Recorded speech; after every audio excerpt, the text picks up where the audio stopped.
మంచిది. ఈ సమయంలో రాయచోట్లో పరిచయం చేస్తున్నటువంటి కుమార్ గారు, మా నాన్నగారు ఉన్నారు. వారు మన మధ్యకి రావడం మనకు ఎంతగానో ఆశీర్వాదకరం. వారు వచ్చి మనకు దేవుని వాక్యాలు అందిస్తారు.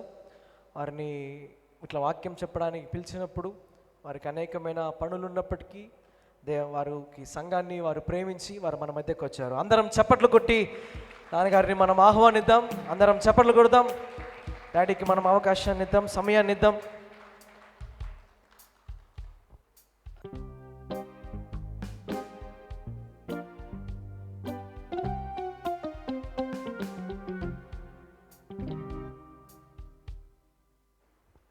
దేవునికి స్తోత్రం. దైవజనులు కొండాపురం ఏరియా పాస్టర్ గారికి యేసుక్రీస్తు నామమున వందనాలు. అమ్మగారికి వందనాలు. పాస్టర్ అఖిల్ సామ్యుల్ గారికి, తబితమ్మ గారికి, సంఘ పెద్దలకు, కూడి వచ్చిన మీకు అందరికీ యేసుక్రీస్తు నామమున వందనాలు. నేను వందనాలు చెప్తా అంటే మీరు కూడా వెరీ గుడ్, చాలా సంతోషం. అసలు నేను వస్తానని అనుకోలేదు, ఎందుకంటే వేరే పనుల ఒత్తిడి వల్ల రాలేకపోయాను. మా కాలేజీ ఎలక్షన్ వాళ్ళకి ఇచ్చేసాం. అక్కడ అన్ని పనులు ఆర్డీఓ గారు, Rajampet RDO, Rayachoti RDO phone చేసి ఇబ్బంది పెడుతున్నారు. కుమార్ గారు మీరు ఏదో ఒకటి చేయండి అని అందరికీ అప్పచెప్పేసి నిన్నటి కాల సమయంలో సాయంత్రం 7కు ఆ మధ్యలో వచ్చాను. ఎందుకంటే వాక్యం వినాలని వచ్చాను కానీ వాక్యం బోధించాలని కాదు. హల్లెలూయా. వినటం మంచిదా, బోధించడం మంచిదా? గట్టిగా చెప్పండి, ఏమనుకోరలేండి. వినుట చాలా ఉత్తమమైన పని. మరియమ్మ యాడుందండి? అంటే మీ దగ్గర మరియమ్మ ఎవరన్నా ఉన్నారా? ఆమె కాదు పాపం. మరియమ్మ గారు ఎక్కడున్నారు? యేసు క్రీస్తు వారి పాదముల చెంత ఉండి వాక్యాన్ని వింటా ఉన్నారు. మార్తమ్మేమో పాపము కొంచెము మంచిదే. యేసయ్యకు బిర్యానీ పెట్టాలనుకునిందో చేపల కూర పెట్టాలనుకునిందో మనకైతే తెలియదు, కానీ ఆమె వంటగదిలోనికే పర్మనెంట్ అయిపోయింది. అయితే యేసు అన్నాడు ఒకటే, మార్తా అవసరమైంది, ఉత్తమమైంది ఒకటే. ఏదది? మరియ చేసే పని. హల్లెలూయా, హల్లెలూయా, హల్లెలూయా, హల్లెలూయా. రిప్లై రావట్లే. ఏమన్నా సారీ, మీరు అందరూ ఫాస్టింగ్లో ఉన్నట్టున్నారు కదా. ఫాస్టింగ్లో ఉన్నప్పుడు కొంచెం బాడీ ఏమవుతుంది చెప్పండి, పర్వాలేదు. బాడీ ఏమవుతుంది చెప్పండి, ఏమవుతుంది? రెట్టింపు ఉత్సాహం వస్తుంది. హల్లెలూయా, హల్లెలూయా, హల్లెలూయా. సరే, నేను ఉదయకాల సమయంలో ఒక వాక్యానికి సిద్ధపడ్డాను, ఆ వాక్యం బోధిస్తామని. అయితే ఇక్కడికి వచ్చిన తర్వాత ఒక తల్లిగారు ఇద్దరు వచ్చి పాట పాడారు, ముఖ దర్శనము. సరే ఏదోలే పాడారు అనుకున్నా. అఖిల్ సామ్యుల్ గారు కూడా ప్రార్థనలో, ఆరాధనలో అదే చెప్తూ వచ్చాడు, మీ ముఖకాంతి మా మీదకి రావాలయ్యా, ముఖకాంతి కావాలి అని. ఆ ముఖ దర్శనం మీదనే మాట్లాడుకుందామని నా ఉద్దేశమే, దాన్నే తీసుకున్నా. ఒక చిన్న మాటను మాత్రం చదువుకొని తొందరగానే ముగించుకుందాం. మన వెనకాల దైవజనులు ఉన్నారు కనుక 17వ కీర్తన 17వ కీర్తన చివరి వచనం చదవండి. నేనైతే నీతి గలవాడనై నీ ముఖ దర్శనము చేసేదను. చాలు. స్తుతి స్తోత్రముల మీద ఆసీన బుధుడా, వందనాలు స్తోత్రాలు చెల్లిస్తున్నాం. మా మాటలకు విలువ లేదు నా ప్రభువా, మీరు మాట్లాడితేనే మా బ్రతుకులు మారుతాయి, మా జీవితాలు చక్క చేయబడతాయి. ఆనందం, సంతోషం నీ వాక్యము ద్వారా మాకు వస్తుంది. మాతో మీరు మా అందరితో మీరు మాట్లాడి మహిమ పొందమని, సహాయము చేయమని యేసు నామములో ప్రార్థిస్తున్నాం పరమ తండ్రి, ఆమేన్. ఇక్కడ మనం చూసినట్లయితే భక్తుడైన దావీదు అంటూ ఉన్నాడు, అయ్యా నేనైతే, ఎవరైతే అమ్మా, నేను చెప్తే మీరు కనీసం రిప్లై అయినా ఇవ్వండి. నాకు అది అలవాటు, మా సంఘంలో కూడా నేను అదే చెప్పిస్తాను. ఎందుకంటే పలుకుట వలన ఆ మాట హృదయములో స్థిరపడుతుంది. చిన్నపిల్లలు చూడండి ఏ బి అంటూ ఉంటారు. పెద్దోడైనా కూడా వాడు ఏబి అంటే ఎప్పుడు జ్ఞాపకం వస్తుంది? వానికి స్కూల్ లైఫ్ జ్ఞాపకం వస్తుంది. అదేవిధంగా మన జీవితాలలో కూడా మాటను ఉచ్చరించగలగాలి, ఆ మాటను పలకగలగాలి. యేసు అనే మాటను మనం పలుకుతూ ఉన్నామనుకోండి, ఆ యేసు మనతోనే వస్తూ ఉంటాడు. హల్లెలూయా. ఏమంటున్నాడు భక్తుడైన దావీదు? నేనైతే, నాకు ఆ మాట భలే ఇష్టం. మనం ఏమంటాము? వాడు గుడికి రాడు, ఈడు గుడికి రాడు, వానికి పాటలు రావు, ఈయనకి ప్రార్థన రాదు అని ఇతరుల వైపు మనం చూస్తూ ఉంటాం. దావీదు అటువంటి మనిషి కాదు. దావీదు ఎప్పుడు ఏమంటాడు? నేనైతే, బ్రదర్ వారు ఎటువంటి వాళ్ళు నాకు అవసరం లేదు, సిస్టర్ ఆ యొక్క ఎటువంటిదో నాకు అవసరం లేదు, నేనైతే యెహోవా మందిరములో నాటబడిన పచ్చని ఒలీవ చెట్టు వలె. బా, ఎప్పుడైనా అనుకోండి, అంత మాకెందుకు బ్రదర్, నేను నా కుటుంబం. దావీదు అంటున్నాడు, నేనైతే నీతి గలవాడనై ఆయన ముఖ దర్శనము చేసుకుంటాను. ఎవరి ముఖ దర్శనము? ఎవరి ముఖ దర్శనము? ముఖ దర్శనం చాలయ్యా నాకు, నీ ముఖ దర్శనం చాలయ్యా. పాడదాం. ముఖ దర్శనం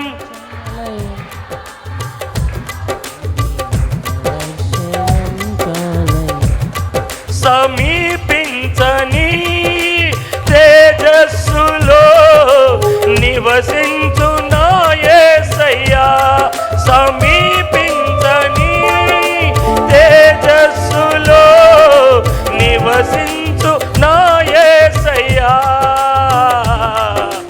ముఖ దర్శనం చాలయ్యా నాకు, నీ ముఖ దర్శనం. హల్లెలూయా. ముఖ దర్శనం. ఇంతకు ముఖ దర్శనం చేసుకోవచ్చా? దేవుణ్ణి మనము ముఖ దర్శనం చేసుకోవచ్చా? చూడండి, బైబిల్ గ్రంథంలో యోబు రాసిన గ్రంథం 34వ అధ్యాయం 29వ వచనం. ఆయన సమాధానము కలుగజేసిన ఎడల, ఆయన సమాధానము కలుగచేసిన ఎడల శిక్ష విధింపగలవాడెవడు? శిక్ష విధింపగలవాడెవడు? ఆయన తన ముఖము దాచుకొని ఎడల.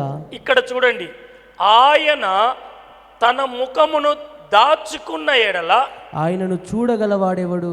ఎవడు చూస్తాడు? ఎందుకు దేవుడు ముఖాన్ని దాచుకుంటున్నాడు? మనము చూడకుండా ఆయన ముఖాన్ని ఎందుకు చేతులతో లేదా ఇంకొక దాంతో దాచుకుంటూ ఉన్నాడు?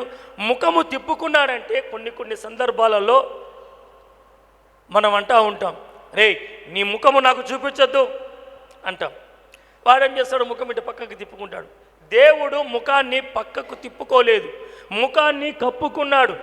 ఎందుకో తెలుసా? మనము చేసే అతిక్రమ క్రియలను బట్టి, మనము చేసే నీచమైన కార్యములను బట్టి, మనము చేసే కొన్ని అవమానకరమైన సంగతులను బట్టి దేవుడు తన ముఖాన్ని కప్పుకున్నాడు. తల్లి, దేవుని ముఖమును చూడాలని ఆశపడడం మంచిదే. అయితే మన జీవితాలలో దేవుడు మన ఎడల విముఖుడు కాకుండా మనము జాగ్రత్త పడాలి. ఆయన ముఖ కాంతిలో నిత్యము మనము ఆనందించాలి, సంతోషించాలి. బాధ అనిపిస్తుంది ఆ మాట చూస్తే. ముఖాన్ని కప్పుకున్నాడంటండి. చూడండి, 33:26 చదవండి యోబులోనే. త్వరగా చదివితే మనం త్వరగా ముగించుకుందాం. వాడు దేవుని బతిమాలుకొని ఎడల. వాడు ఎవడు? వాడు తన బ్రతుకును మార్చుకున్నవాడు, తన జీవితాన్ని చక్క చేసుకున్నవాడు, తన హృదయాన్ని పరిశుద్ధపరుచుకున్నవాడు, తన హృదయము యేసు రక్తముతో కడగబడించుకున్నటువంటి వాడు, నిత్యము దేవుణ్ణి స్తుతించేవాడు, నిత్యము దేవుణ్ణి ఆరాధించేవాడు, నిత్యము ఆయన పాదాల చెంత ప్రార్థన చేసుకునేవాడు, నిత్యము ఆయన నీతిని గానము చేసేవాడు. వాడు దేవుని బ్రతిమాలుకొని ఎడల. ఎవరిని బతిమాలుకోవాలండి? అమ్మ అన్నం తినమా, నాకు వద్దుబా తల్లే, నా బిడ్డ కదు నువ్వు, నా కొడుకు కదూ రానాయన అని బతిమాలుకుంటాం. ఎవరిని? మన బిడ్డలను. మనం కూడా ఎవరి బిడ్డలం? ఇప్పుడు దేవుని బిడ్డలం కనుక, తండ్రి ముఖాన్ని కప్పుకున్నాడు కనుక మనము కూడా మన బ్రతుకును మార్చుకొని మన జీవితాన్ని చక్క చేసుకొని మనము కూడా ఏమి చేయాలి? బతిమాలుకోవాలి. దేవుణ్ణి ఏం చేయాలి తల్లి? బతిమాలుకోవాలి. ఒక ఆమె మా చర్చిలో ప్రార్థన చేశాను. ఓ యేసయ్యా, నేను ఎట్టాడు దాన్ని నీకు తెలీదు అని ప్రార్థన చేశాను. నేను ప్రార్థనలో ఉన్నా, అయ్యా స్తోత్రమయ్యా స్తోత్రమయ్యా ఉన్నట్టుండి ఆ మాట అంటాను, ఉలిక్కిపడి లేచుకోవచ్చు. ఇట్లా ప్రార్థనలు కూడా చేస్తూ ఉంటారు. నేనేంటో తెలిదయ్యా నీకు, నా భక్తి ఏంటో తెలిదయ్యా నీకు. ఇది కాదు మనకు కావాల్సింది. దేవుణ్ణి క్వశ్చన్ వేయడం కాదు మనకు కావాల్సింది. మన ఆన్సర్ దేవుని దగ్గర నుంచి మనం సంపాదించుకోవాలి అంటే మనము వేడుకోవాలి. హల్లెలూయా. బతిమాలుకోవాలండి, బతిమాలుకోవాలి దేవుడి దగ్గర. వాడు బతిమాలుకొని వచనం చదువు కంప్లీట్ చేయండి. వాడు దేవుని బతిమాలుకొని ఎడలా ఆయన వానిని కటాక్షించును కావున. ఇప్పుడు చూడండి, ఇప్పుడు విన్నారు దాంట్లో బైబిల్లో ఏముందో చదువుకున్నారు అందరూ. ఎప్పుడైతే బతిమాలుకున్నాడో దేవుడు వాని కటాక్షించి తన ముఖమును, అబ్బా ఇప్పుడు ఏమైనాడు దేవుడు? ఎప్పుడైతే వీడు బతిమాలుకున్నాడు, ఎప్పుడైతే మారిపోయాడో, ఎప్పుడైతే తన జీవితాన్ని చక్క చేసుకున్నాడో, ఎప్పుడైతే తన హృదయాన్ని మార్చుకున్నాడో, ఎప్పుడైతే తన నోటిని శుద్ధి చేసుకున్నాడో, ఎప్పుడైతే తన చూపును శుద్ధి చేసుకున్నాడో, తన కాళ్ళను చేతులను శుద్ధి చేసుకున్నాడో, వెంటనే ఇప్పుడు దేవుడు ఏం చేస్తున్నాడు? తన ముఖ దర్శనం అతనికి ఇచ్చినప్పుడు అతను సంతోషిస్తున్నాడంట. హల్లెలూయా. దేవుని ముఖం సంతోషిస్తామండి. దేవుని ముఖము చూస్తే ఇంతకు నేను అదే గమనించాను. మనకందరికీ ఒక డౌట్ రావాలి. ఒక ఆయన ఉన్నాడు పాత నిబంధనలో. ఏం చేసేవాడు అతను? అయ్యా దేవా, నేను నిన్ను చూడాలయ్యా అన్నాడు. ఎవరు? వెరీ గుడ్, గట్టిగా చెప్పండి. ఏదైతే మాకు వినపడాలి కదా, వినిపిస్తేనే నేను కూడా అబ్బో నా సంతోషిస్తా. ఎవరండి? ఏమన్నాడు మోషే? అయ్యా, నీ పేరును బట్టి నేను గుర్తెరిగా, కానీ నిన్ను చూస్తానయ్యా, ఒక్కసారి నేను నాకు చూడాలని ఉందయ్యా. దేవుడు అన్నాడు, మోషే, నా మంచితనమంతా నీ ఎదుట కనపరుస్తా, నువ్వు డోంట్ వర్రీ. అయితే నా ముఖము నీకు ఎక్కడుందన్నమాట? 33:20 నిర్గమకాండం.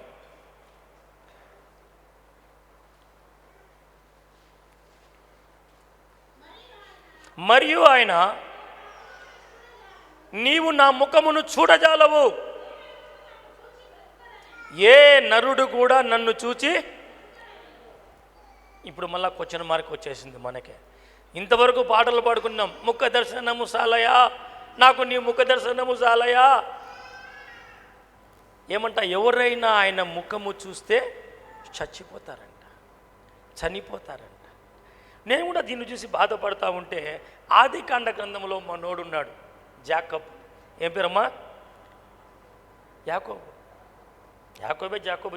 యాకోబు అండి, అంతా అదే.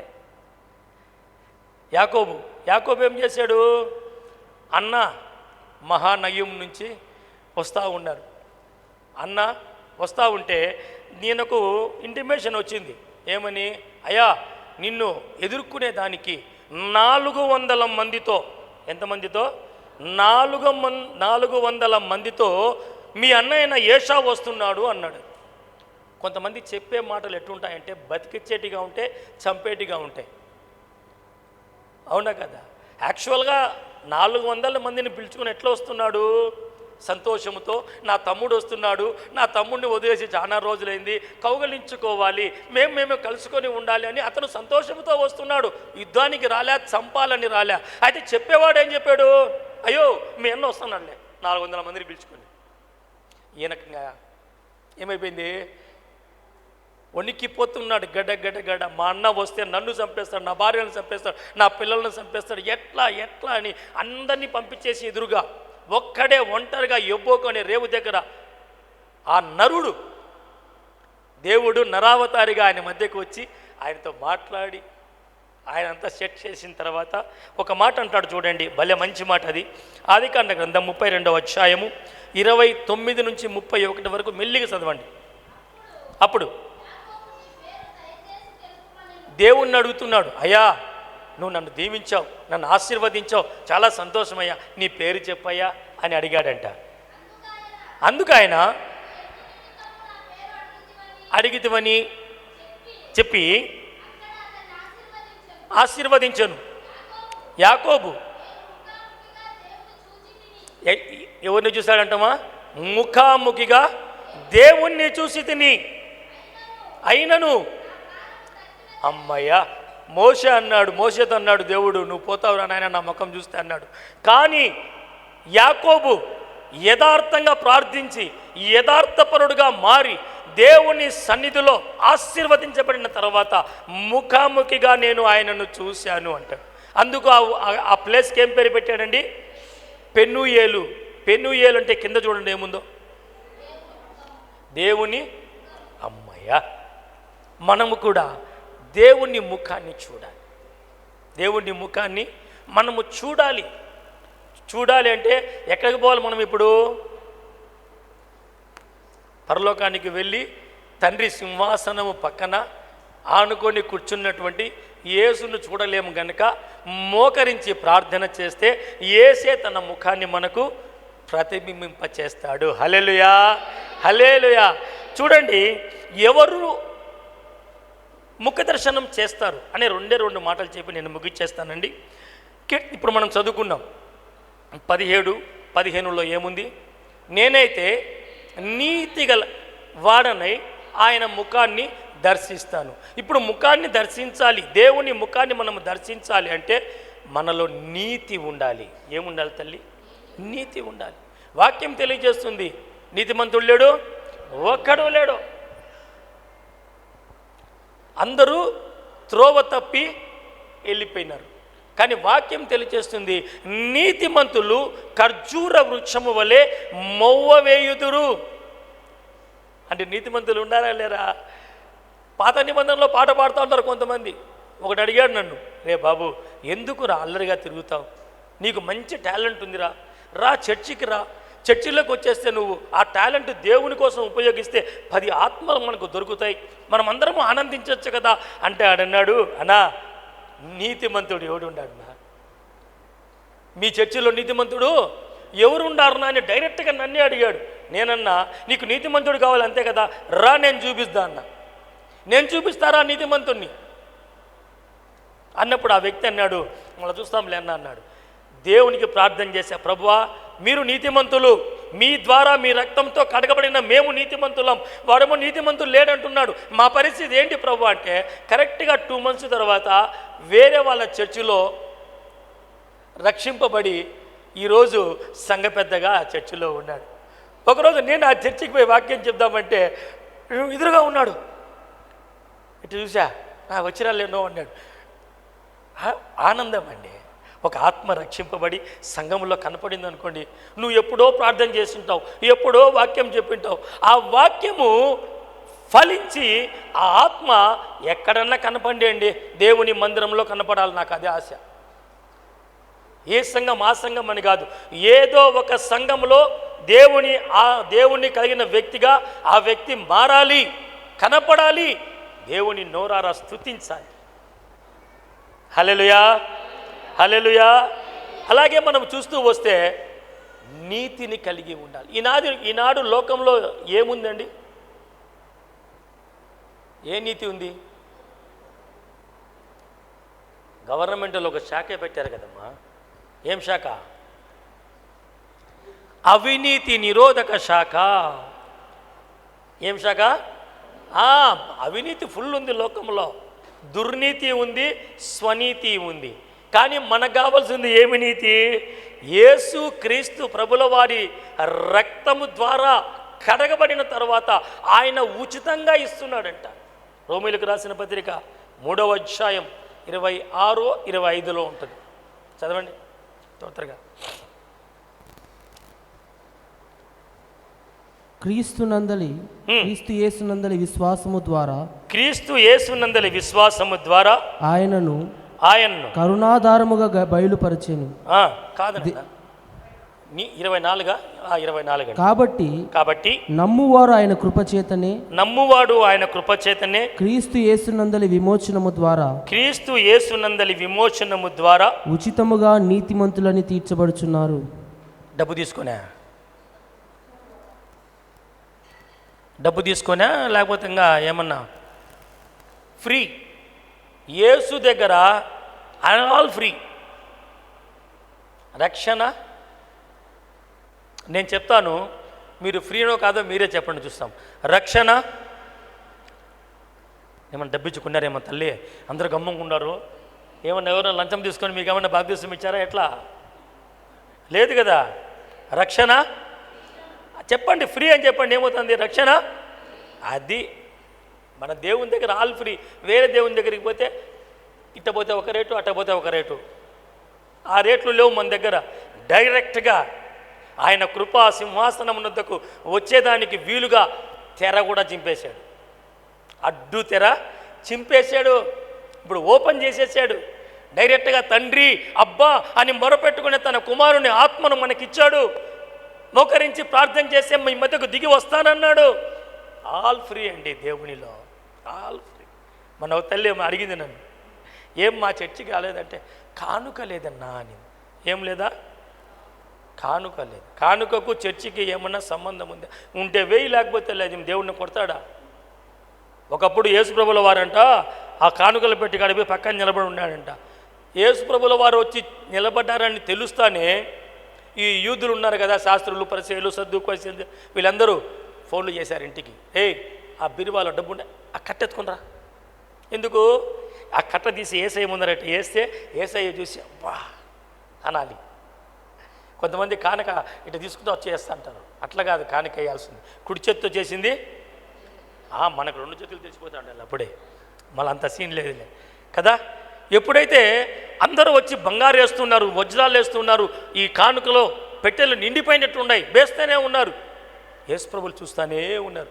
అందరూ వేసేసిన తర్వాత లాస్ట్లో ఒక ముసిలావిడ సంచిలో 2 కాసులు, అంటే ఈ కాలంలో 2 రూపాయలు అనుకున్నాం, 2 రూపాయి బిళ్ళలు, అది పెట్టుకొని వచ్చి సైలెంట్గా శబ్దం రాకుండా వేసేసింది. అమ్మయ్యా నీ వెళ్ళిపోతా ఉంది. యేసుని చూడలా. నీ కానుక దేవుడు చూడాలి కానీ నువ్వు దేవుడిని చూడకూడదు. హల్లెలూయా, హల్లెలూయా. ఇంతలో దేవుడు అన్నాడు, బాబు ఈరోజు ఈ చర్చిలో కానుక వేసిన వాళ్ళల్లో అంటానే వాడు అన్నాడు, నేనే రా వేసింది. వాడు వేసింది 10 రూపాయలే, నేను 50 రూపాయలు వేసాను. దేవుడు అన్నాడు, మీ అందరూ మీ దగ్గర ఉండే దాంట్లో కొంత వేశారు. ఈ ఉంటే చూడు ముసలావిడ ఏమేం చేసిందో తెలుసా? ఆ రోజు తన జీవనం అంతా వేసేసింది. హల్లెలూయా, హల్లెలూయా. ఆ పాప ఆమెకుండేది 2 రూపాయలే. దీంతోనే టిఫిన్ చేయాలి, దీంతోనే మధ్యాహ్నం భోజనం చేయాలి, దీంతోనే రాత్రికాల సమయంలో ఆమె భోజనం చేయాలి. ఇంకా లేదు ఆమె దగ్గర. ఆ జీవనం అదే. అరే వేసింది ఎట్లా? ఓసారి మేమందరము కొత్తగా మన మీటింగ్స్కి వెళ్ళాం. గుణదల ఐపీసీ మీటింగ్స్కి వెళ్ళినప్పుడు ఫస్ట్ టైం అనుకుంటా, ఆ సెకండ్ టైం పోయినప్పుడు, ఫస్ట్ టైం పోయినప్పుడు అయ్యగారు ఫస్ట్ ప్రైజ్ తీసుకున్నారు. అక్కడ 95 అయ్యా, 95 కదా. 95లో ఫస్ట్ టైం, 94లో బాప్తిసం తీసుకున్నా, 95లో మేము అక్కడికి వెళ్ళాం. అప్పుడు నేను, జకరయ్య అన్న, సుందరమన్న అందరము కింద కూర్చునే వాళ్ళం. గడ్డి వేస్తారు, గడ్డి మీద కూర్చునే వాళ్ళం. వేసినప్పుడు పుష్పరాజు పుష్పరాజు అంటానే మనోడే, జకరయ్య మనోడే. ఎవరు సరేనా? మనోడే, మనమే పంపించింది. అబ్బో మంచి నెంబర్ 1. ఆ స్టూడెంట్స్ అందరిలో ఆ దాంట్లో నెంబర్ 1లో ఆయనకు ఒక గిఫ్ట్ ఇచ్చారు అక్కడ, నోయల్ సామ్యుయల్ గారి ద్వారా. అప్పుడు చూసాం ఎంత ఆనందం అంటే అంత ఆనందం. మన జీవితాలలో కూడా ఎక్కడ చెప్తా ఉన్నా నేను, ఇప్పుడు చూస్తాం. అబ్బా ఉండారండి లైన్లోనే. దేవునికి స్తోత్రం, హల్లెలూయా చెప్పండి. కొంతమంది మధ్యలో వెళ్ళిపోతారు, మళ్ళీ పట్టుకొచ్చుకోవాలా, అప్పుడు పాట పాడుకోవాలా. అవన్నీ లేకుండా ఆ 2 కాసులు ఆమె జీవనం. దాన్ని ఈ జేసీలను ఏం చేశాడు, కానుకలు వాళ్ళు వస్తూ ఉంటారు, ఎత్తుకొని కానుకలు కట్టెపట్టుకొని వస్తూ ఉంటారు. ఈ జేసీలను ఏం చేశాడు, ఆయన చెప్పే అప్పుడు పాట పాడుతూ ఉన్నాడు రాజుబాబు వచ్చి, నిన్నే నిన్నే కొలుతున్నాయ్యా. అప్పుడు అన్నాడు మన పురుషోత్తం గారు, ఆ పొద్దు వాక్య నడిపించి ఆయన, గొంతులు కోసిన నక్సలైట్ వచ్చాడు, ఈయన పాటలు విని కానుక ఆయన మర్చిపోయారు మీరు అన్నాడు. ఈ జేసీలను ఈ ఉత్సాహంలో 500 తెచ్చుకున్నాడు ఛార్జీకి ఖర్చులకని, తీసి బేసేసినాడు. బేసేసిన తర్వాత అంతా అయిపోయింది, ఇంకా బయటకు వస్తూ ఉన్నాము, రాత్రి బస్సు ఎక్కాల. అప్పుడు అంటున్నాడు, సహోదరుడా ఉండేదంతా బేసేసిన అన్నా అన్నాడు. మంచి పని చేసినావు, ఈయనే ఉండు అన్నా. చూడండి ఎంత గొప్ప విషయమో. ఆడ బస్సు ఎక్కినాం, నేను ప్రభుదాస్ అన్న మన ఈయన ఎక్కితే మేమిద్దరము ముందుకు వెళ్ళిపోయినాం, వెనకల పక్కన ఆయన ఉండిపోయినాడు. టికెట్ కండక్టర్ వచ్చాడు, టికెట్ అని. నా కాడ 500 ఉంది, నేను 500 నాకు ఇస్తే ఆయనకి ఎట్లా అని ఆలోచిస్తా అంటే జేబులో చేయి పెడతాను ఆయన అన్నాడు కండక్టరు. లాస్ట్లో ఉండి ఆయన వచ్చేసాడు 80 టికెట్లు. లాస్ట్లో ఉండి ఆయన ఎవరు, ప్రభుదాస్ అన్న. ప్రభుదాస్ అన్న ఏం చేసినాడు, మా ఇద్దరికి టికెట్లు ఇచ్చేసినాడంట. హల్లెలూయా. నువ్వు దేవునికి ఇస్తే దేవుడు ఆటోమేటిక్గా నీకు ఆయన తీసుకుంటాడా? మన దగ్గర అండి ఆయన తీసుకుంటాడా? తీసుకోడు కదా. అదేవిధంగా ఆ తల్లి గారు కూడా ఎంత ఆనందపడి ఉంటుందో, అందరు ముఖాలు ముడుచుకుపోయింటాయి. అందుకనే మన జీవితాలలో కూడా నీతిమంతులముగా మనం ఉండాలి. ఎవడైతే నీతిని కలిగి ఉంటాడో ఆయన ముఖ దర్శనం చేస్తాడు. రెండవదిగా మనం చూసినట్లయితే 11వ కీర్తన 7వ వచనం, యెహోవా నీతిమంతుడు, యెహోవా నీతిమంతుడు, ఆయన నీతిని ప్రేమించువాడు, ఆయన నీతిని ప్రేమిస్తాడు. యథార్థవంతులు, ఎవరండి? యథార్థవంతులు ఆయన ముఖ దర్శనము చేసే, ఆయన ముఖ దర్శనం చేస్తారు. యథార్థతను కలిగి ఉండాలి. మనం చాలా కష్టమే, నీతినన్నా కలిగి ఉంటామేమో కానీ యథార్థతను కలిగి ఉండాలంటే చాలా కష్టం. ఎందుకంటే యథార్థవాది వెరీ గుడ్, లోక విరోధి. యథార్థంగా ఉన్నామంటే మనం లోకానికి విరోధులుగా ఉంటాం. లోకులకు విరోధులుగా ఉన్నా పర్వాలేదని శిష్యులందరూ యథార్థంగానే బ్రతికారు, యథార్థంగానే చనిపోయినారు, యథార్థతలోనే ముందుకు నడిచారు. మనము కూడా యథార్థవంతులముగా ఉండాలి. 84వ కీర్తన 11వ వచనం,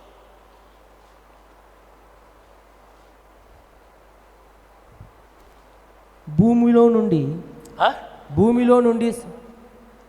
84వ కీర్తన 11వ వచనం. అమ్మా నీ మందిరంలో తల్లి దాని కింద, దేవుడైన యెహోవా సూర్యుడును కేడెమునై ఉన్నాడు, సూర్యుడును కేడెమునై ఉన్నాడు. యెహోవా కృపయు ఘనతయు అనుగ్రహిస్తాడు. యథార్థముగా ప్రవర్తించు వారికి, యథార్థంగా ప్రవర్తించు వారికి ఆయన ఏ మేలును చేయక మానడు. ఏ మేలు చేయడా? చేయక మానడు. అది గమనించాలి మనం. సహోదరుడు, యథార్థంగా ఉండేవారికి ఆయన ఏ మేలు చెయ్యక మానడు అని చదివాడు. మానడు కదండి అనుకుంటారు ఆడన్నా. నువ్వు యథార్థంగా ఉంటే ఏ మేలైనా నీకు జరుగుతుంది. లోకంలో నుంచి వదిలేయండి, లోకస్తులందరూ మనకి ఇబ్బందే. మనం యథార్థంగా ఉంటే నువ్వు లోకానికి ఇబ్బందే, కానీ దేవునికి సన్నిహితంగా ఉంటావు. యథార్థంగా ఉండాలి. నాకు వాళ్ళ ఇష్టం యథార్థత అంటే. మా సారు సుబ్బయ్య గారు ఫోన్ చేశాడు, కుమార్ ఆడుండావు అంటారు. టీ హోటల్లో ఉన్నాను అంట. ఎవరుండారు నీ ముందర? నీ శత్రువు ఉన్నాడు అన్న ఒకరోజు. నా శత్రువు ఎవడాయా అంటే రత్నశేఖర్ రెడ్డి అన్న. వాని దగ్గర ఎందుకుండా ఉండవు అంటే లేచాల నుంచి ఆయన దగ్గరే ఉంటాను, ఏం చేయాలా? సరే అని పెట్టేస్తాను. వాడు అన్నాడు, నా పేరు ఎందుకు చెప్పినావు అన్నాడు. మా సార్ అడిగాడు, ముందర ఎవరున్నారు అని. నువ్వే ఉండవా స్వామి అంటే నేను లేనని చెప్పొచ్చు కదా, నాకేం పట్టింది చెప్పేదానికి? నాకేం అవసరమో అబద్ధం చెప్పేదానికి? అవునా కదా? ఏముంటే చెప్పండి, ఏమవుతుంది? ఎవరైనా ఒకసారి అనుకుంటారండి, 2 సార్లు అనుకుంటారండి, 3సారి నీ బతికి ఇంతే పో అంటారు. మనం ఇట్లే ఉన్నాం. దేవునికి స్తోత్రం, హల్లెలూయా. యథార్థవంతులను ఆయన ముఖ దర్శనం చేసుకుంటాం. మనం యథార్థత కలిగి ఉండాలి. మన కొత్త పాట వచ్చింది, ఇదేది కరుణ ఏసన్న కొత్త పాట. ఏం పాట మాది? కరుణాసాగర, కరుణాసాగర. వచ్చా పాట? వచ్చా? యోగ్యత లేని పాత్రను నేను శాశ్వత ప్రేమతో నింపితివి. అదేనా? అదే కదా? పాడండి పాడండి. ఎత్తాలా? నేను ఎత్తకముందు మీరు మాకంటే సీనియర్లు కదా పాటలలో. పాడు. యోగ్యత లేని పాత్రను నేను శాశ్వత ప్రేమతో నింపితివి. ఒదిగి తిని నీ కౌగిలిలో ఓదార్చితివి వాక్యముతో. ఒదిగి తిని నీ కౌగిలిలో ఓదార్చితివి వాక్యముతో. కరుణాసాగర యేసయ్యా. హల్లెలూయా. ఆ వచనం నన్ను భలే ఆకట్టుకునిందండి, ఆ చరణం. ఎందుకంటే మనము ఆయన కౌగిల్లో ఒదిగితాం. వాక్యముతో ఆయన ఏమంట? ఓదారుస్తాడండి. లోకము మనల్ని ఓదార్చదు. గుర్తుపెట్టుకోతండి. నువ్వు ఏడుస్తా అంటే వాళ్ళకి సంతోషం. ఇంకా ఏడ్చనేలే, ఇంకా కొట్టినేలే, ఇడిపించినట్టే ఉంటాడు, ఇంకా 2 కొట్టిస్తూ ఉంటాడు. వాడేమో ఇడిపియాలని వస్తాడు, కానీ ఇడిపించాడు. ఎందుకు? మీరు ఇంకా కొట్టుకుంటే వానికి ఆనందంగా ఉండాలి. మనల్ని ఓదార్చేది ఒకే ఒకడు, ఆయనే. ఎవరైనా? ఏసన్న పేరన్నా చెప్పండి. సల్లే ఏం పేరు నాన్న? ఇంకొంచెం గట్టిగా చెప్పండి, ఇంకొంచెం గట్టిగా చెప్పండి, ఇంకొంచెం గట్టిగా చెప్పండి. ఇన్నిసార్లు అడుక్కోవాలనా? ఏసయ్య పేరు చెప్పండి దానికి. ఏసయ్యా, ఏసయ్యా, ఏసయ్యా, ఏసయ్యా. అట్లా అనాలా? ఏసయ్యా అంటే ఎట్లా చెప్పాలా? మన బ్రతుకును మార్చిన వాడిని, మన కోసం ప్రాణం పెట్టినాడు, మన కోసం రక్తం కాచినాడు, మన కోసం ముళ్ళ కిరీటం పెట్టుకున్నాడు, మన కోసం గాయపరచబడ్డాడు, మన కోసం మన కోసం మన కోసం. ఆయన పేరు ఉచ్చరించాలంటే ఉల్లాసం రావాలి. హల్లెలూయా. సరే, చాలా మంచిది. ఎవరు చూస్తారో కనుక్కున్నాం, బాగానే ఉంది. చూస్తే ఏమొస్తుంది? ఇప్పుడు కదండి మనకేదైనా కూడా రావాలి.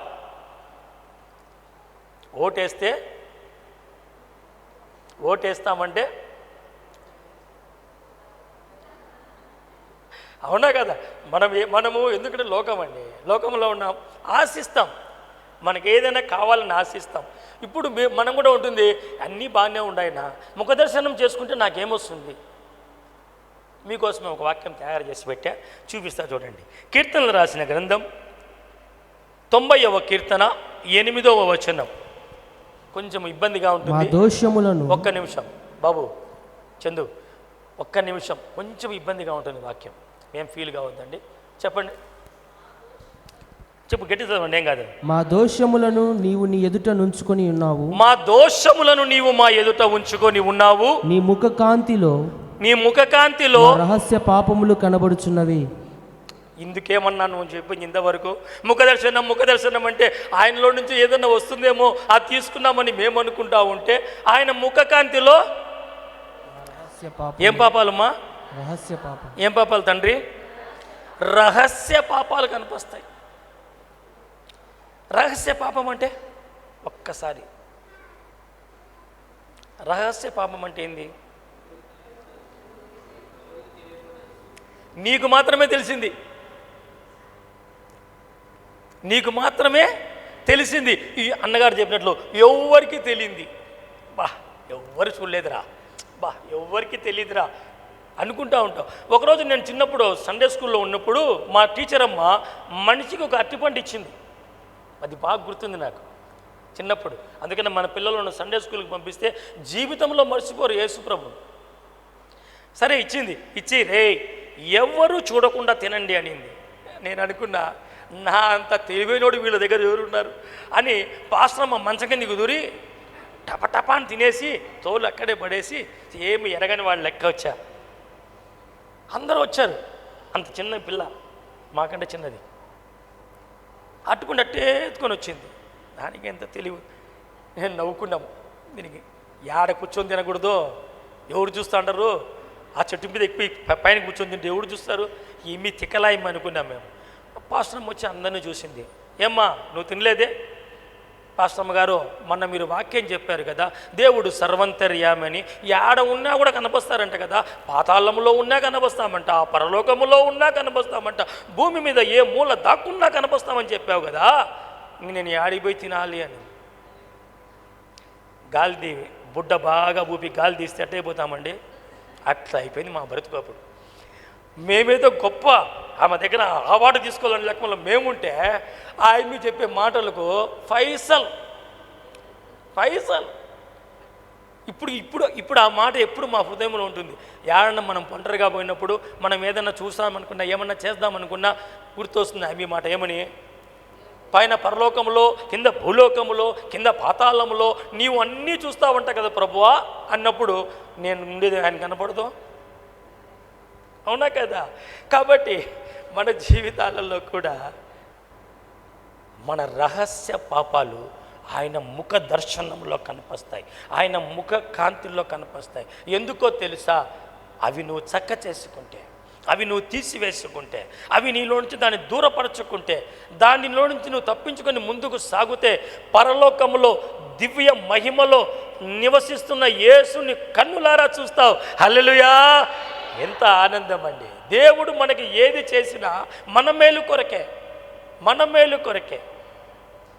అందుకని నేను చాలా ఆనందపడతాను ఆ విషయంలో. దేవుని వాక్యము బాగా వినండి, మనలను గద్దిస్తుంది, మనల్ని బుద్ధి చెప్తుంది, మనలో ఉన్న బలహీనతను బయట పెడుతుంది, మనలో ఉన్న అపవిత్రతను తీసివేస్తుంది. మనమేం చేస్తామంటే అన్నిటికీ సమయం ఇస్తాం, కానీ వాక్యం దగ్గరకు వచ్చే లోపల కొంచెం డల్ అయిపోతాం. ఎంతసేపు అయినా పాటలు పాడతాం, ఆరాధన ఎంతసేపు అయినా చేసుకుంటాం, ప్రార్థన అంతో ఇంతో చేసుకుంటాం. వాక్యం కాడికి వచ్చే లోపల ఏమైపోతాము? డల్ అవుతాం. కానీ ఆది సంఘములో ఎందుకు ఈ విధంగా పెట్టారంటే, మనలను వాక్యము వినేదానికి సిద్ధపరిచేదానికోసం. పాటలైనా, ప్రార్థనైనా, ఆరాధనైనా మనల్ని సిద్ధపరుస్తుంది. ఏమని? నెక్స్ట్ వాక్యం. ఈ వాక్యములో మేమందరం అలర్ట్గా ఉండాలి, వాక్యము వినాలి, వాక్యమును మేము భుజించాలి. వాక్యాన్ని ఏం చేయాలండి? నరపుత్రుడా చక్కగా నిలబడని ఆయన నా చేతిలో ఒక బుక్ ఇచ్చి ఆ బుక్ను తిను అన్నాడంట. నేను అనుకున్న బుక్ ఎట్ట తింటాడు రా స్వామి, ఈయన కొత్తగా వాక్యాలు చదువుకునేటప్పుడు, రక్షింపబడినప్పుడు ఈ బుక్ తినమంటాడు దేవుడు. బుక్ ఎవడు తింటారు? ఎవరు తినమలేదు కదా అన్నప్పుడు జకరయ్య గారు వాక్యం చెప్పాడు 3 వారాల తర్వాత, ఒరే బుక్ తినమంటే బుక్కులో ఉండేటన్ని మనము ఆ వాక్యం. అందుకనే మన జీవితాల్లో ఒక చక్కని మాట తెలుసుకొని మనం ముగించుకుంటామండి. 44వ కీర్తన 3వ వచనం.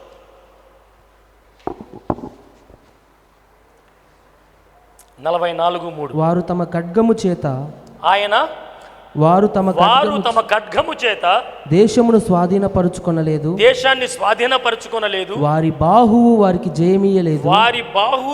జయమియ్యలేదు. నీవు వారిని కటాక్షించితివి గనుక నీ దక్షిణ హస్తము, నీ బాహువే, నీ ముఖ కాంతియే. ఏమి కాంతి అండి? నీ ముఖ కాంతియే వారికి విజయము కలుగజేశాను. హల్లెలూయా. మనకు అపజయాలు ఉన్నామనుకోండి, మనం అపజయాల వల్ల కృంగిపోతున్నాం అనుకోండి, ఏది పట్టుకున్నా అపజయమే, జయాన్ని పొందలేకపోతున్నాం. అటువంటప్పుడు నువ్వు ఆయన ముఖ దర్శనం కనుక చేసుకోగలిగితే, ఆయన ముఖ దర్శనంలో ఉండే జయాన్ని మనం పొందుకుంటాం. ఎప్పుడు అపజయమే మన జీవితంలో అనుకుంటున్నావేమో, జయాన్ని పొందాలన్నదే దేవుని విషయం. ఆయన ముఖ దర్శనములో లేదా ఆయన ముఖ కాంతిలో నీకు జయం ఉంది. హల్లెలూయా. ఆ జయాన్ని పొందుకోవాలి, జయాన్ని అనుభవించాలి. జయాన్ని ఎప్పుడు మనం అనుభవిస్తూనే ఉండాలి. మనము జయించాల్సిన పనిలా. ఒక ఆయన ఉన్నాడు, చాలా మంచోడు ఆయన. అందరూ కొట్టుకుంటా అంటే అందరినీ విడదీసి మీ గుంపిట్టబోండి మీ గుంపిట్టబోండి అన్నాడు. పెద్ద మనుషులను పిలిపించి, నాయనా ఎందుకు అందరూ కొట్టుకుంటారు, మా పక్క నుంచి ఒకడు వస్తాడు, మీ పక్క నుంచి ఒకరిని రమ్మను, ఇద్దరం కొట్టుకుంటాం, ఎవడు సస్తాడో వాడు ఓడిపోయినట్టు, ఎవడు గెలుస్తాడో వాడు విజయాన్ని పొందుకున్నట్లు. ఏమన్నా జ్ఞాపకం వచ్చిందా? పట్టేశారండి. హల్లెలూయా. కరెక్టే కదా పాపము. వాడు న్యాయంగానే మాట్లాడతాడు. అపవాది మన దృష్టికి ఏది మాట్లాడినా మనకు న్యాయంగానే ఉంటుంది. అర్థమైందా? సాతాను ఏ పని చేసినా మనకు మాత్రం న్యాయంగానే ఉంటుంది. అవును కదా పాపము. యేసుప్రభుల వారు ఆకలితో ఉన్నప్పుడు ఎవ్వరూ పట్టించుకోలే. సాతాను అదే పనిగా వచ్చి, యేసయ్యా ఈ రాళ్ళను రొట్టెలుగా చేసుకోయా అన్నాడు. ఎంత మంచోడో. పొరపాటున యేసయ్య వాడిని మాట ఇన్ని మంచోడని రాళ్ళారా రొట్టెలు అయిపోయింది అంటే ఒక ఇండు కట్టుకోలేము. ఎందుకు? కొండలన్నీ రొట్టెలే, రాళ్ళన్నీ రొట్టెలే. రాయితో కొట్టాలంటే రొట్టెతో కొట్టాలా? అవునా కదా? మనమంతా ఎంతవరకు అంటే ఈరోజు పని అయిపోవాలి మనకంతే. కానీ దేవుడు ఎటువంటి వాడంటే భూత భవిష్యత్ వర్తమాన కాలాన్ని ఎరిగిన వాడి కనుక అపవాది పన్నాగాన్ని గుర్తెరిగి వాడిని తోలి పడేసాడు, వెళ్ళిపోరా అని. మన జీవితాలలో కూడా ఎప్పుడైతే ఈ అందరూ భయపడిపోతా ఉన్నారు వాడిని చూసి, హైట్ చూసి, ఎంతమ్మా వాని ఎత్తు? 3 మురలా? ఎన్ని మురలు? 6 మళ్ళా పైన జానడు. అప్పటికి ఎంత ఉంటాడు హైటు? అందరూ భయపడతా ఉన్నారు. ఈవెన్ శత్రువులను నామరూపాలు లేకుండా చేసే సౌలు రాజు కూడా భయపడతా ఉన్నాడు. మనోడు మాత్రం వచ్చాడు. ఎవరు? నే సాగెదయేసు నీతో అని పాట పాడుకుంటూ వస్తున్నాడు. అందరూ సీరియస్గా చూస్తున్నారు వాడికల్లా. బుద్ధుందేమ్రా, మేమందరం భయపడి ఉణుకుతా అంటే నువ్వు మాత్రము పాట పాడుతూ వస్తాడు. పాట అంతే కదా. మనమందరము ఏదో టెన్షన్లో ఉంటే ఒకడు సంతోషంగా వచ్చాడు అనుకోండి, మనకి ఎంత కోపం వస్తుంది? మామూలుగా రాదులేండి అప్పుడు కదా. టెన్షన్లు మనకే. ఆయనకి టెన్షన్ లేదు. ఎందుకు? అతను పులిని, సింహాన్ని చంపాడు, ఎలుగుబంటిని చంపాడు, ప్రశాంతంగా ఉన్నాడు. వచ్చాడు, వచ్చి చూసి ఇటు చూసి అటు చూసి, ఎవరు రావాడు? వాడిని చంపేస్తా, ఏమిస్తాను అడిగిలా పోండి అన్నాడు. ఇదే సందని సౌలు అవన్నీ దీన్ని ఏమంటారు, కేడమంతా అయితే ఆయన ముందు వేసేసాడు. అవన్నీ పక్కన తీసి రాళ్ళు ఎత్తుకొని ఊళ్ళాడుకుంటూ పోయి చంపేశాడు. దావీదు చంపాడా? అది కొట్టుయా చప్పట్లు ఇప్పుడు కొట్టు. దావీదు ఏడ చంపేది? దావీదులో ఉండే మంచి లక్షణం ఏమంటే పోతా పోతా పక్కన వాడు అడిగింటాడు, రే చచ్చిపోతావురా, అంత నువ్వు యుద్ధం చేయలేవురా. నేనెందుకు యుద్ధం చేస్తాను? నేను పిచ్చోన్నా? నా యుద్ధము యెహోవా. హల్లెలూయా, హల్లెలూయా. అన్నీ మనం చేస్తా ఉన్నాం కాబట్టి అపజయాలు. దేవునికి అవకాశం మనము, మన శక్తి, మన బలము, మన ఆలోచనలు నేను సీనియర్ మోస్ట్ అంటామే. కానీ ప్రభువా రానాయనా దెబ్బలు తిని అవమానాలు పాలైనాక అప్పుడు యేసయ్యా అనేదానికంటే ముందే యేసయ్యా నా శక్తిహీనుని నాయన, నేను బుద్ధిహీనుని, నేను బలహీనుని, నా ముందు నిలబడు స్వామి. యేసుప్రభువు నీ ముందర ఉంటే నీకు శక్తి వస్తుంది, నీకు బలం వస్తుంది. చిన్నప్పుడు ఏం చేసేవాడిని అంటే నేను అందరినీ కొట్టేవాడిని మా వీధిలో. ఎందుకంటే మా నాయన పోలీసు, మా అమ్మ స్టాఫ్ నర్సు. ఒకరోజు ఒకరిని కొడితే వాళ్ళ అమ్మ చూసింది, వాళ్ళ ఆయన చూసినాడు, వాళ్ళ చిన్న ఆయన చూశాడు. ముగ్గురు నా వెంట పడినారు కొట్టేదానికి. పరిగెత్తుకుంటా ఇంట్లోకి వస్తాండా ఒక్కనే చిన్నపిల్లోని. మా అమ్మ గరపొచ్చింది, వెంటనే మా అమ్మ వెంకలపైకి దూరుకున్నా. ఇట్లా చూస్తే వాళ్ళ ముఖాలలో రక్తం అంతా ఎట్టుంది, దొరికితే సంపాదించున్నారు నన్ను సాయిబులు, మన మన మన సహోదరులు. నేనేం చేసిన ఉండేవాడిని, మర్యాదగా ఉండాలి కదా. ఇట్లా బయటకు వచ్చాడు, వాడిని చూసి వాడు ఇంకా గట్టికేడుస్తున్నాడు, మమ్మీ దేకోజీ దేకోజీ అంటున్నాడు. వాళ్ళు ఏమంటారు, అక్క బాగున్నారా? ఎందుకంటే మా అమ్మని ఆ పక్కంతా హెడ్, బాగున్నారమ్మా అక్క, అక్క ఏం లేదక్క అంటే మళ్ళీ నేను చూసి మనం కూడా అంతేనండి.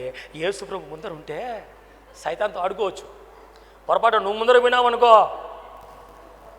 ఉండు ప్రభా యేసయ్య నీకంటే నేను పవర్ఫుల్గా అన్నట్టుండా, కొంచెం ముందుకు పోతా, ముందుకు పోతే నిన్ను ఆడుకుంటాడు. అవునా కదా తల్లి? అవునా కదా? యేసున్న మనం ముందర ఉండాలి. పాటలో మన కొత్త పాటలు ఏదో వచనం ఉంది కదా, నీవు నా ముందుంటే భయమే లేదయ్యా. అది అవన్నీ వదిలేమ్మా, లాస్ట్ మాట అది వెరీ గుడ్. నా తోడు నీవుంటే అంతే చాలయ్యా, నా ముందు నీవుంటే భయమే లేదు. అందరూ పాడదామండి ఆ పాట. నా తోడు నీవుంటే అంతే చాలయ్యా, నా ముందు నీవుంటే భయమే లేదు. హల్లెలూయా. దేవుడి మాటలు దీవించును గాక.